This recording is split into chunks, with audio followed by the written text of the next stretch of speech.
할렐루야. 하나님의 크신 사랑이 이 새벽에 우리 가운데 가득한 줄 믿습니다. 오늘 우리는 누가복음 9장 18절로 27절의 말씀을 통하여 너희는 나를 누구라 하느냐라는 제목으로 하나님의 말씀을 함께 나누도록 하겠습니다. 오늘 우리는 기독교에서 가장 중요한 예수 그리스도에 대한 인식론에 관한 말씀을 보고 있습니다. 어려운 말처럼 들리지만 실상은 예수님을 어떻게 알고 어떻게 믿고 있느냐라는 질문입니다.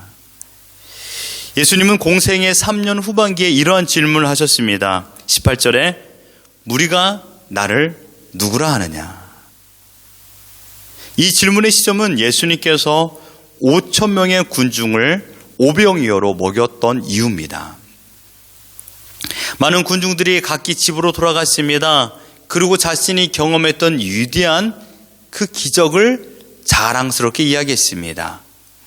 자신이 먹었던 떡과 물고기 이야기죠. 심지어 먹다 남은 떡을 자기 주머니에 넣었다가 자기 집으로 돌아가서 자녀들에게 먹여주었습니다. 친한 친구들에게도 그 떡을 조금씩 나눠주었고요. 얼마나 기쁨과 감사가 있었겠습니까? 여러분, 그러나 그 떡은 일상적으로 먹는 떡과 물고기와 동일합니다. 하지만 그 기적 중의 기적을 눈으로 또는 귀로 보고 들었던 사람들은 예수님에 대한 기대를 한껏 더 올렸습니다. 더 큰 기대를 가지고 있었죠. 그리고 죽었다 살아난 세례 요한 또는 구약에서 최고의 선지자가 다시 살아났다라는 그런 말을 하면서 기대를 가지고 있었습니다. 분명 지금까지 왔던 많은 자칭 구원자라고 말하는 사람과 다른 것을 느끼게 되었던 것입니다. 심지어 세례 요한도 예수님을 향하여 세상 죄를 지고 가는 하나님의 어린 양이라는 말을 들었기에 그들은 정말 예수님이야말로 우리에게 진정한 구원을 줄 거다. 여기서 말하는 구원이라는 것은 민족적 해방을 말하고 있습니다. 뿐만 아니라 예수님의 가르침을 들은 사람들의 반응은 어땠습니까? 마태복음 7장 28절 29절에 보면 이렇게 말합니다. 예수께서 이 말씀을 마치심에 무리들이 그를 가르치심에 놀라니 이는 그 가르치는 것이 권위 있는 자와 같고 그들의 서기관과 같이 아니함일러라. 예수님의 가르침에는 특별한 권세가 있는 것으로 여겼습니다. 그러면서도 군중들은 아직도 예수님을 이 땅을 구원하기 위한 진정한 메시아라는 것을 믿지는 않았습니다.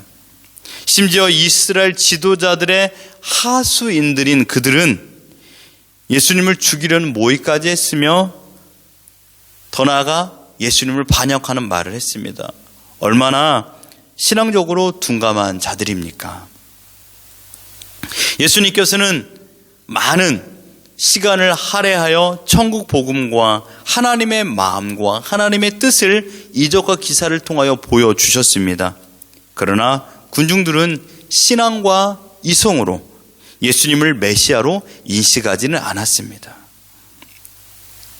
그래서 주님은 제자들에게 다시 묻습니다. 그렇다면 너희는 나를 누구라 생각하느냐라고 묻습니다.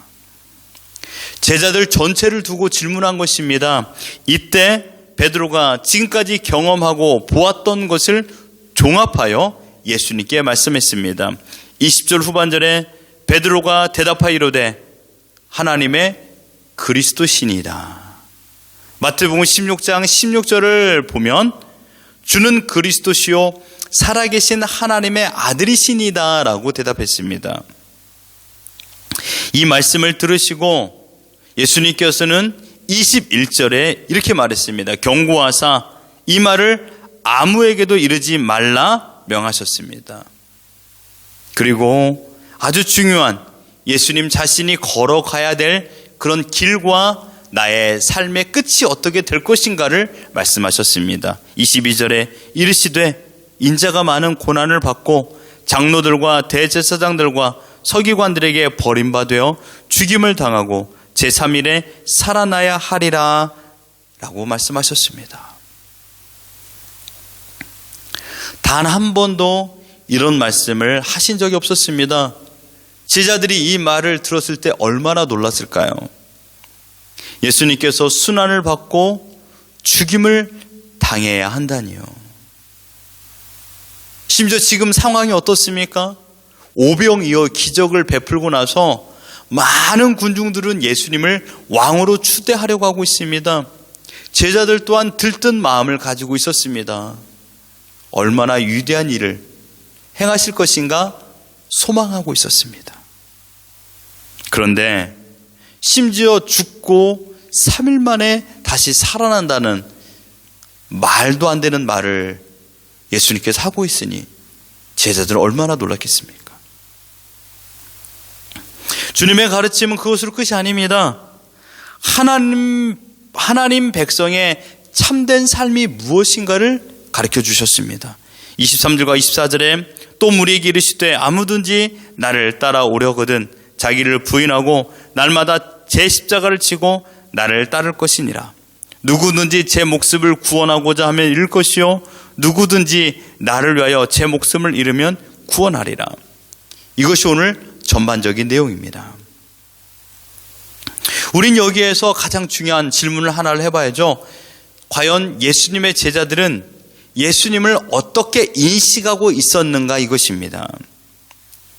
제자들은 지금까지 예수님을 보면서 메시아로 믿었을까요? 요한복음 1장에 보면 안드레가 나타납니다. 드러납니다. 그의 고백 41절에 보면 이렇게 말합니다. 그가 먼저 자기의 형제 시몬을 찾아 말하되 우리가 메시아를 만났다 하고, 메시아는 번역하는 그리스도라. 그것은 안드레가 벌써 예수님을 메시아로 인식하였다라는 말입니다.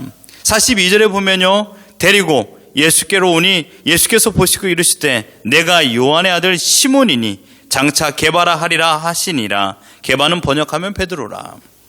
안드레는 시몬을 예수님께 데리고 소개했습니다. 주님은 시몬을 보고 이름을 게바라 새롭게 지어주셨습니다. 헬란 말로는 페트로스, 베드로란 이름이었습니다. 이렇게 그들은 처음부터 예수님을 메시아로 믿었습니다. 그리고 그들은 다시 집으로 돌아갔고, 베드로 형제는 공생의 2년 즈음에 예수님께서 제대로 부르셨을 적에 배와 모든 것을 버려두고 주님을 쫓았습니다. 그리고 시간이 흘러 다시금 주님께서 이 질문을 하신 겁니다. 처음 이들이 예수님을 따랐을 적에는요, 안드레가 가지고 있었던 메시아 사상은요, 히브리 사람들이 가지고 있었던 메시아 관과 동일했습니다.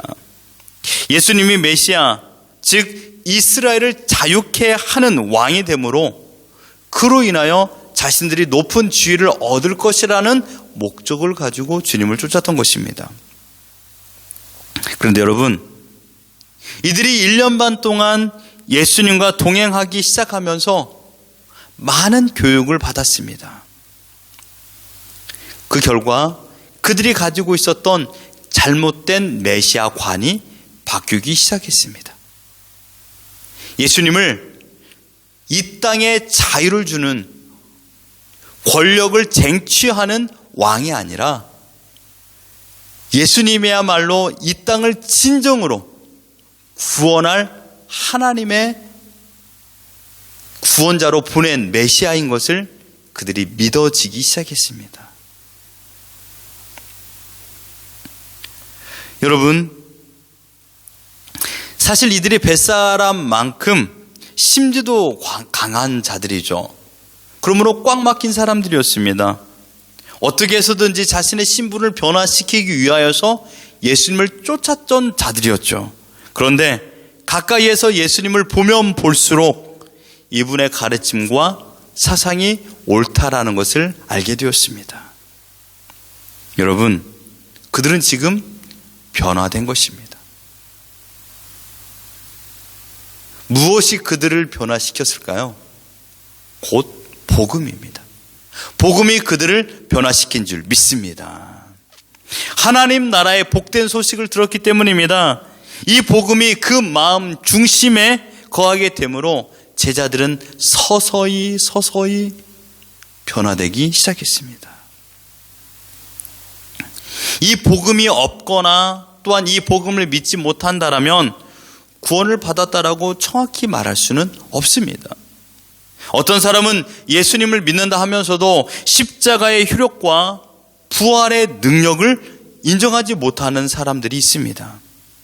주님의 죽으심과 다시 살아나신 이 사실을 믿는 것은요, 누구나 할 수 있지만 아무나 하는 것은 아닙니다. 오직 하나님의 택한 하나님의 백성들만 믿어지는 것입니다.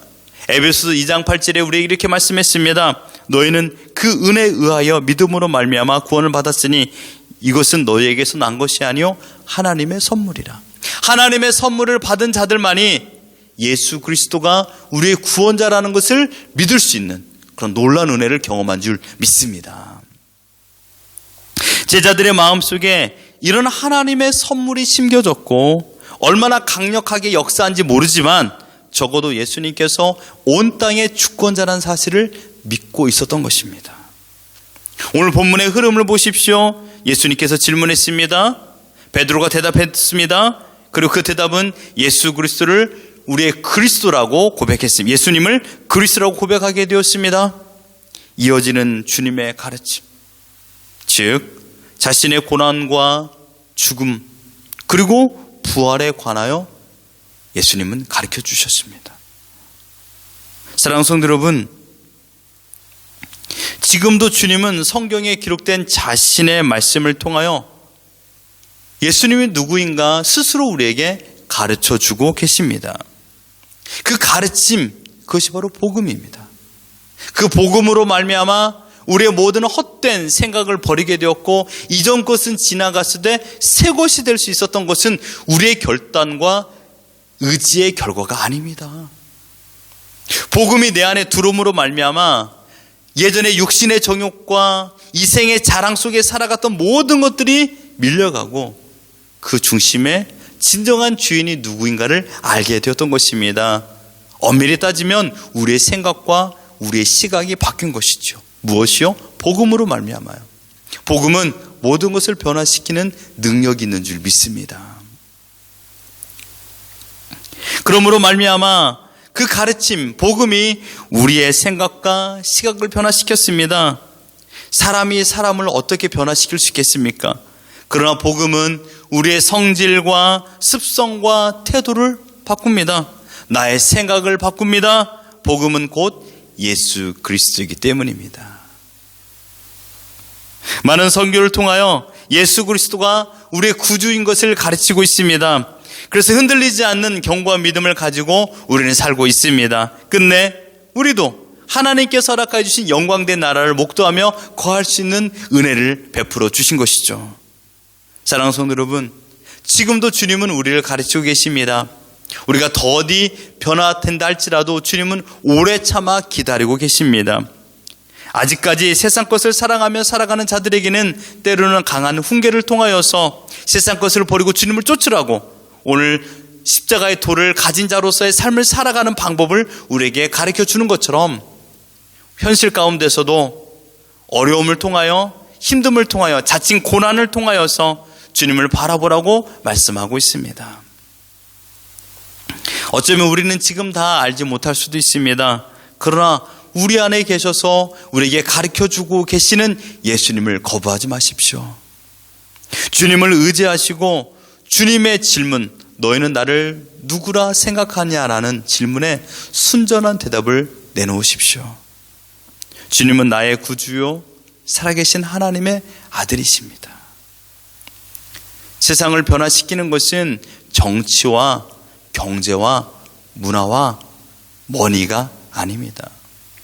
세상을 변화시키는 것은 바로 복음입니다. 그 복음이야말로 우리의 모든 성질을 바꿀 수가 있습니다. 그 복음을 받아들인 자들에게는 진정한 자유가 있었고 두려움과 염려가 없는 인생, 즉 평안의 삶을 살 수 있었습니다. 왜냐하면 그 복음이 예수 그리스도요 곧 천국이기 때문입니다. 바로 웃기는 우리는 이 위대한 선물을 받은 자들입니다. 무엇이 두렵고 무엇이 염려된 인생이겠습니까? 나의 모든 죄를 위하여 십자가에 달려 죽으시고 부활하신 그 주님이 나의 생명이십니다. 그분이 어제 말씀처럼 우리의 목자이십니다. 그 주님을 따라 오늘을 기쁘게 사십시오. 어떠한 상황에서든지 흔들리지 마시고 끝까지 믿음의 주여 온전케 하시는 예수를 바라보며 오늘을 기쁨으로 살아가는 우리 모두가 되기를 예수 그리스도 이름으로 축원합니다.